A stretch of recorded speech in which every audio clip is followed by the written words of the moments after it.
The question is around Apple's terms of services, and there were some changes that were recently made around that made some of your developers think that Apple might want to exclusively own the analytics and the advertising business. And I just wondered if that is the case, and if it's not, could you help clarify when we might understand? Yeah, sure. We found a really interesting thing. We're real naive about this stuff.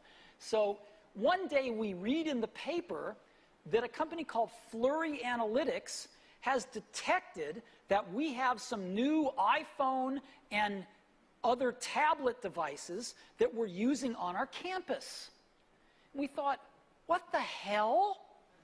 And the way that they detected this was they're getting developers to put their software in their apps, and their software is sending out information about the device and about its geolocation and other things back to Flurry.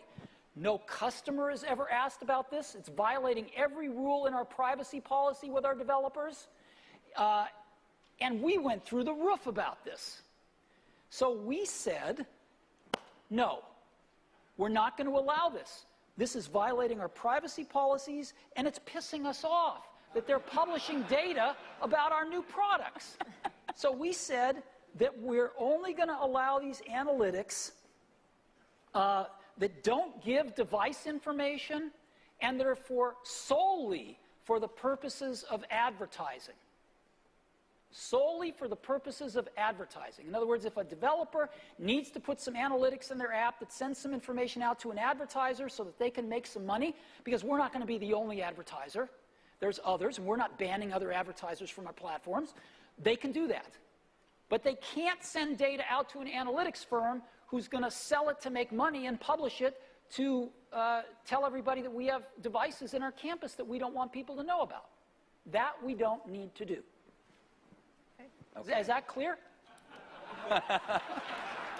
It is, but there's a valid use for an app developer wanting to know those things for their own, to make their own app better, to know where people use it, to know where it breaks. You know, that they may not have. There's no excuse for them not asking the customer whether it's appropriate to send that personal, private data to an analytics firm, which they were not doing. And secondly, after we calm down from being pissed off, then we're willing to talk to some of these analytics firms. Great. Thank you. But it's not today.